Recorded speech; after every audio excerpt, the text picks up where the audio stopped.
पिछले क्लास में हम पढ़ चुके थे ग्राफिया विधि से प्रतिच्छेद समीकरण को हल करने के लिए, और आज हम पढ़ेंगे समांतर रेखा के लिए ग्राफ खींचने के लिए। दो समीकरण हमको दिया गया है, x प्लस 2y बराबर 4, 2x प्लस 4y बराबर 12। हमको सबसे पहले इसको चेक करना है, जो समीकरण दिया इसको हल करना है ग्राफिया विधि। ग्राफिया विधि या ज्यामितीय विधि, कुछ क्वेश्चन में ग्राफिया विधि भी लिख सकता है या ज्यामितीय विधि भी, दोनों सम होता है। हमको सबसे पहले जो समीकरण दिया गया होगा, पिछला क्लास में हम बोले थे कि जो समीकरण दिया रहेगा उसको सबसे पहले हम चेक करेंगे, और चेक करके हमको दिखाना ना, रफ में चेक करके पता कर लेना कि समीकरण जो दिया है प्रतिच्छेदी है, समांतर है कि समपाती है। सबसे पहले हमको चेक करना है, चेक कर लेते हैं। चेक करने के लिए बोले थे a1 बटे a2 b1 बटे b2 बराबर c1 बटे c2। इस पे चेक करना है। ऊपर वाला a वाला जितना हो गया एक एक वाला, ये सब एक समीकरण का है। यहाँ x के पास 1, यहाँ 2, y के पास यहाँ 2, यहाँ 4, यहाँ 3, c1 के पास 4 और c2 के पास 12। इकट्ठे हो गया 2, इकट्ठे हो गया 3, मतलब ये हो गया 1/2 और ये 1/3, मतलब ई दोनों बराबर हो गया मेरा, ई बराबर में। हम कल बोले थे अगर यहाँ बराबर न हो जाए, बोले थे कि अगर यहाँ बराबर न हो जाए तो ये प्रतिच्छेदी होगा, और यहाँ अगर बराबर हो जाए और तीसरा बराबर न हो तो समांतर होगा। और समांतर का कोई हल नहीं होता है, मतलब इसका ग्राफ का कोई अंत नहीं होगा। समांतर रेखा जहां तक जाएगा ग्राफ कभी भी कटवे नहीं करेगा, एक दूसरा के समांतर जाते रहेगा। लेकिन इसमें इसीलिए जब इसका कोई हल नहीं है, प्रतिच्छेदिक तो हल अद्वितीय होता था, अद्वितीय हल के लिए हम चोरी किए थे, कोनो विधि से उसका मान पता कर लिए थे, नहीं तो धरते धरते बहुत दिक्कत होता। यहाँ जब ये समांतर है, इसमें हमको इसका हल पता नहीं, इसीलिए समीकरण 1 से और समीकरण 2 से सबसे पहले हम समीकरण बनाएंगे। समीकरण 1 से हो गया x प्लस 2y बराबर 4, इसको लिखेंगे चूंकि x बराबर 4 की तरफ गया तो -2। अब इसी प्रकार समीकरण 2 से भी करना है हमको। समीकरण 2 से 2x प्लस 4y बराबर 12, इसको भी करेंगे, ये हो गया 2x - 4y, इसीलिए x बराबर 12 - 4y बटे 2। और अपना मन है, यहाँ x को भी रख सकते हैं या y को भी रख सकते हैं, जिसका रखेंगे इधर एक मान धरेंगे इधर निकलेगा, इसीलिए यहाँ अपना स्वतंत्र मान रखने के लिए हम x बराबर भी ले जा सकते हैं या y बराबर भी ले जा सकते हैं, जिधर तरह हो। अब मान सारणी, इस समीकरण 1 के लिए मान सारणी है।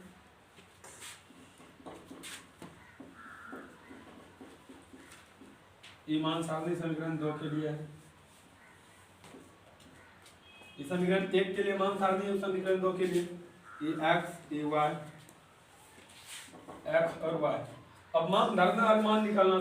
समांतर है कोनो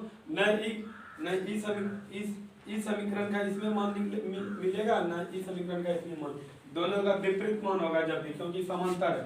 समांतर मतलब ऐसे एक सीधा रेखा कभी ना कटेगा, कत्तो घिसते रह जाएंगे, अनंत तक चलते रह जाएगा।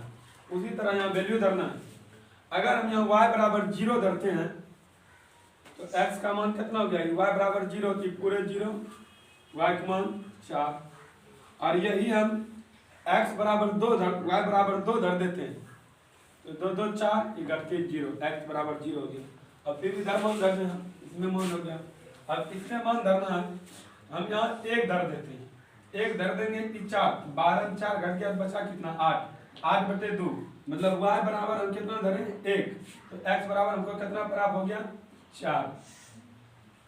फिर हम यहाँ y बराबर धर देते हैं 2, तो 8 हो गया, ये घट के हो गया 12 4 बटे 2। अगर यहाँ 2 दिए तो हमको 2, हम बोले थे कम से कम हमको 2 मान चाहिए, कम से कम 2 मान, अधिक से अधिक अपना मान है कितना भी ले सकते हैं। हमको ग्राफ खींचने के लिए कम से कम x का 2 मान चाहिए और y, मतलब दो बिंदु हमको चाहिए। तो एक बिंदु हमको मिला कौन सी 4 0 0 2, एक समीकरण एक मिला। समीकरण 2 से हमको कौन सी मिला 4 1 और 2 2, मतलब दोनों समीकरण से हमको दो दो बिंदु मिल गए।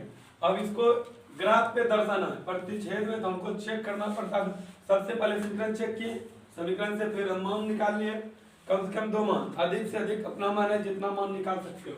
अब इसको ग्राफ पे दर्शाना है। ग्राफ पे दर्शाने के लिए सबसे पहले हमको ग्राफ खींचना पड़ेगा एक्स और वाई पर, एक्स एक्स और वाई एक्स का, एक्स एक्स और वाई एक्स का, इसका मान यहाँ लिख लेते हैं ऊपर। इसका एक्स और वाई पहला समीकरण के लिए कितना कितना मान था,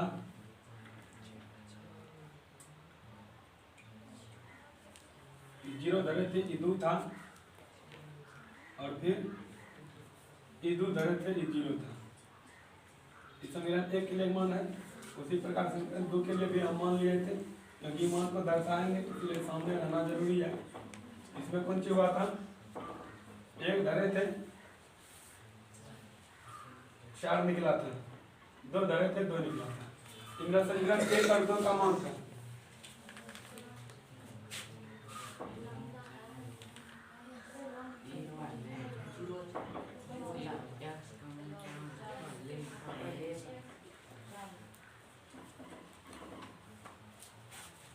जल्दी बोला सब बोलने लगता है, एक बार बोलने पर इसको समीकरण पे दर्शाना ग्राफ पे, ग्राफ लिख लेते हैं y अक्ष x अक्ष, ये मेरा हो गया x अक्ष, ये हो गया मेरा y अक्ष।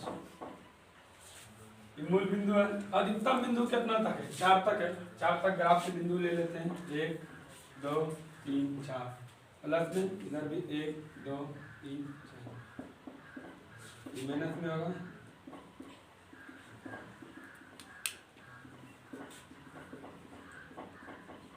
बिंदु दर्शा दी।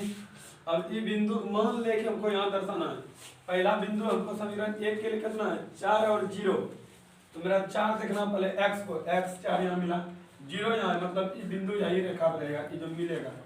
और दूसरा बिंदु मेरा कितना है 0 और 2, 0 यहाँ है और 2 कहाँ, 2 यहाँ, ये बिंदु यहाँ मिल गया। ये समीकरण 1 के लिए था, दोनों बिंदु यहाँ दर्शा दिए, इसको मिला देना। अब समीकरण 2 के लिए हमको बिंदु लेना है। समीकरण 2 में हमको बिंदु है कितना 4 और 1, 4 यहाँ है 1, 4 यहाँ और 1 1, इससे सीधा में ग्राफ में यहाँ आ जाएगा। ये 4 1 हो गया बिंदु, ये बिंदु था 4 0, ये बिंदु था 0 2, और ये बिंदु हो गया मेरा 4 1। और दूसरा बिंदु है 2 और 2, 2 2 यहाँ है, और ग्राफ में यहाँ से यहाँ दूसरा 2 यहाँ है, ये 2 यहाँ है, ये 2 और 2, इसको हम मिला देते हैं, स्केल से सीधा खिंचाएगा। कभी ये हो गया तुम्हारा समांतर हो गया, ये कभी एक दूसरे को ग्राफ कभी नहीं काटेगा, सीधा चलता ही रहेगा। ये हो गया समांतर। प्रतिच्छेद में कौन सी होता था, ये बिंदु को काट देता था। बिंदु को पहला बिंदु कितना था मेरा, पहला समीकरण में बिंदु था 4 और 0, 4 0 यहाँ ले लिए। दूसरा था 0 2 0 2 यहाँ, इसको मिला दिया पहला समीकरण के लिए। ये मेरा पहला समीकरण के लिए x + 2y = 4, और ये मेरा दूसरा समीकरण के लिए समीकरण को भी दर्शा देना है। और दूसरा समीकरण में बिंदु था मेरा 4 1 और 2 2, तो 4 1 यहाँ मिला, यहाँ से 2 2 2 यहाँ और यहाँ 2 मिलने के बाद ये समांतर हो गया। ये रेखा कभी नहीं कटेगा, ये मेरा समांतर ग्राफ है। अब प्रतिच्छेदी मुखंड हुआ था, एक बिंदु पर वो प्रतिच्छेद कर दिया था। नहीं, समांतर में होगा कि दोनों समीकरण का जो मान रहेगा वो भिन्न भिन्न होगा, एक जैसा नहीं होगा, इसीलिए वो चलता रहता है, कभी वो कटवे नहीं करेगा। ये समांतर हो गया। और बिहार बोर्ड इसको 5 नंबर में पूछता है, तो समांतर प्रतिच्छेद या संपाति कुछ भी दे सकता है। तो हम प्रतिच्छेद सीख रहे थे पिछले क्लास में, आज हम समांतर सीख लिए और अभी संपाति के बारे में सीखेंगे।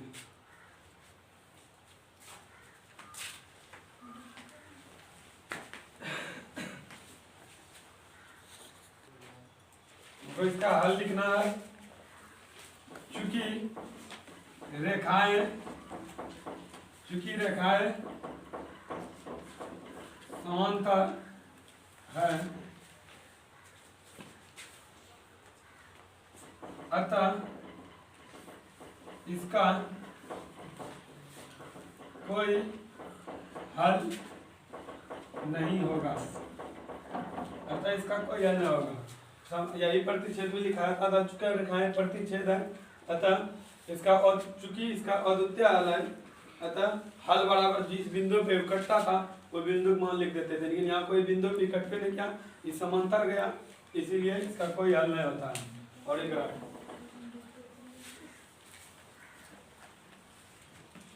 हम प्रतिच्छेदी और समांतर सीख चुके हैं। अब सबसे पहले समीकरण को हमको चेक करना है कि समीकरण हमको कौन सी है। तो चेक करने के लिए वही फॉर्मूला अपनाना है। a1 1 है और a2 2 है, a3 कितना नहीं, a2 कितना है, b1 है 1, b2 2 है, c1 है 2 और c3 है 4। तो 1/2 और कटने के बाद 1/2, मतलब ये तीनों बराबर हो गया। ये तीनों जब बराबर हो गया तो तीनों बराबर हो जाए तो हो जाता है समपाती। पहला कट जाए तो प्रतिच्छेदी, और पहला दोनों बराबर हो गया, अगर दूसरा कट जाए तो समांतर। अगर वही तीनों बराबर हो जाए तो हो जाएगा समपाती। और समपाती को हल करके हमको ग्राफ पे दर्शाना है, और उन तीनों में से हमको कुछ देगा, 5 नंबर उठाना है। अब यहाँ सबसे पहले समीकरण 1 से x प्लस y बराबर 2, ये हो गया x बराबर 2 माइनस y। अब समीकरण 2 से भी वही हो गया, 2x प्लस 2y समपाती सेम समीकरण हो जाता है। ये हो गया 2x बराबर 4 माइनस 2y, इसीलिए x बराबर 4 माइनस 2y बराबर 2। अब इसका मान सारणी बनाना है, मान सारणी, इसका भी मान सारणी बनाना है।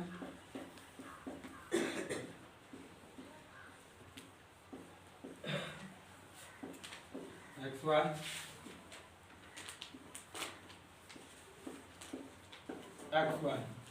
यहाँ अगर 2 को मान लेते थे, दोनों समीकरण एक हो जाता है। मेरा संपाती में वही होता है, दोनों समीकरण का मान एक भी होगा। यहाँ 0, y का मान 0 दिए तो x 2 हो गया, y का मान 1 लिए x भी 1 हो गया। और सेम है यहाँ भी संपाती है, यहाँ भी हम अगर वो मान धरेंगे तो वही हो जाएगा। यहाँ हम 0 लेते हैं, y 0 लिए, ये हो गया घट के 2, मतलब ये 2 निकल गया, y 1 लिए, ये भी 1 हो गया। संपाती मतलब दोनों समीकरण का एक ही हल, मतलब इसका अनंत हल होता, हल का अंत नहीं। ये जब भी होगा इसका हल हम गिन नहीं सकेंगे। ये जो हो गया इसका दूसरा जो हल, दूसरा समीकरण का हल जो होगा इसी रेखा से चल जाता है, मतलब दोनों में से किसी का हल हम गिन नहीं सकते किसमें कितना हल हुआ, इसका अनंत हल। प्रतिच्छेद के लिए अद्वितीय हल होता है, अद्वितीय मतलब एक हल, और समांतर में कोई हल नहीं होता है, वो कभी बिंदु एक दूसरे को काटवे नहीं करेगा, वो सीधा चलता रह जाता है। लेकिन संपाती में अनंत हल होता है, मतलब इसका हल का कोई अंत नहीं। जैसे हमको समीकरण दे दिया था x प्लस वाई बराबर 2, 2x प्लस 2y बराबर 4, इससे हम 2 को मान लेंगे कि यही समीकरण पूरा जाएगा, मतलब दोनों समीकरण है। समीकरण 1 से और समीकरण 2 से दोनों से हम मान सारणी बना लिए। अब ये मान सारणी को जैसे प्रतिच्छेद और समांतर में ग्राफ पे दर्शाए थे, उसी प्रकार हम यहाँ इसको ग्राफ पे दर्शाएंगे। इसका मान सारणी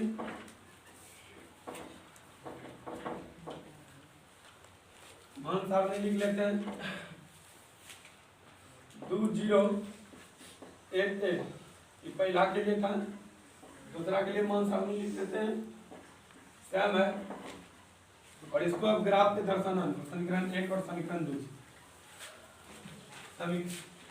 y अक्ष x अक्ष,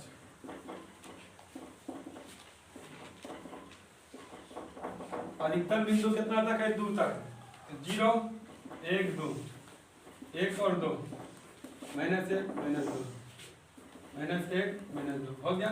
अब इसमें बिंदु दर्शाना, पहला बिंदु हमको मिला है 2 और 0, 2 यहाँ है, 0 यहीं, और दूसरा बिंदु हमको मिला एक एक, एक और एक मतलब यहाँ ई हो गया और ई हो गया, ई मेरा बिंदु है और दूसरा बिंदु है एक एक, ई हो गया। और समीकरण 2 में भी सेम है, 2 0 यही बिंदु हो गया और एक एक। अब एक और रेखा खींचे, इसी रेखा को थोड़ा मोटा कर देना है, मतलब ये हो गया संपाती। हम यहाँ इसको गिन के बताना है, जैसे प्रतिच्छेद में हम गिन लेते थे ना, ये प्रतिच्छेद में गिनती कर लिया हम, ये बिंदु क्या बार कटा है, एक बार, ये गिनती हो गया, इसीलिए अद्वितीय अलग है। समांतर में पता चल जाता था, ये को बार काटने नहीं किया, दोनों समांतर जाएंगे। इसमें हमको गिन के बताना, गिनती करके ई रेखा एक दूसरे रेखा को कितना बार टच किया, कितना बार प्रतिच्छेद किया, हम गिनती नहीं कर सकेंगे, गिनती नहीं कर सकेंगे। यही हो गया संपाती, मतलब इसका अनंत हल है, समीकरण एक है, इसीलिए जितना बार टच किया उतना हल, दोनों समीकरण में मान धरते जाएंगे, मान मिलते रहेंगे। चूंकि रेखाएं संपाती है, अतः इसका अनेक हल होगा। अनेक हल मतलब हल का अंतर। प्रतिच्छेद में कौन चीज हुआ था, पता चल गया था हमको कि कहाँ बिंदु कटेगा। प्रतिच्छेद में सबसे पहले हमको करना, समीकरण चेक किए, प्रतिच्छेद मिला, प्रतिच्छेद जैसे मिला उसको हमको ग्राफ में विलोपन विधि से या कोनो विधि एक विधि लेके उसका मान निकाल लेना, पहले पता चल जाएगा मेरा ग्राफ कितना कटेगा। अगर ऐसा नहीं करते तब मान धरते हमको बार बार चेक करना पड़ेगा कि दोनों अद्वितीय हल है, वो ऐसा कौन हल है कि दोनों ग्राफ में समान मान हमको देता है। लेकिन यहाँ वो नहीं करना, हमको पहले निकाल लेना है और देख लेना, हाँ ये मेरा मान हो गया, उसके बाद उसको धर के एगो अगला मान धर के निकाल लेना। और समांतर में उसका कोई हल नहीं होता, दोनों समीकरण का जब भी होगा विपरीत हल होगा, इसमें मान अलग निकला उसमें मान अलग निकला, उसका समांतर सीधा ग्राफ बनेगा, एकदम समांतर, कभी कटवे नहीं करेगा एक दूसरे से। एक रेखा यहाँ से चल रहा है, दूसरा रेखा यहाँ से चलेगा और सीधे चलते रहेगा, कभी नहीं करेगा। लेकिन प्रतिच्छेद में अगर एगो यहाँ जा रहा है तो दूसरा उसको यहाँ से काटेगा, एक जगह उसको जरूर काटेगा, तो इसका और संपाती में इतना बार काटता है, इतना बार, इसका अनेक हल है, इसका हल का कोई अंत नहीं है, इसीलिए संपाती हो गया। अब हमको यहाँ रेखा दर्शाना था, एगो रेखा को एक चिन्ह के लिए, अब दूसरा रेखा कैसे पता चलेगा, हम यहाँ दूसरा रेखा खींचे, दूसरा रेखा खींचने के लिए वही लकीर को थोड़ा मोटा कर देना, जिससे पता चल जाए ये रेखा संबंध। अब इसमें समीकरण दर्शा देना, एगो समीकरण इधर दर्शा देना, x + y = 2, दूसरा समीकरण इधर दर्शा देना, मतलब समीकरण एक के लिए मान है 2x + 2y = 4, इस समीकरण 2 के लिए मान है, मतलब दोनों मान हम लिए, लेकिन संपाती है तो अनेक बार कट रहा है, उसका अनेक हल है, हल का हमको पता नहीं। ऐसे तो हम प्रतिच्छेद सीख लिए, समांतर सीख लिए, संपाती सीख लिए, उन तीनों कोनो अगर हमको क्वेश्चन दे, हमको बनाना है और 5 नंबर उठाना है कोई भी हालत में। और अधिकतम 90% प्रतिच्छेद ही पूछता है, ये दोनों 10% में कभी कभी पूछा जाता है।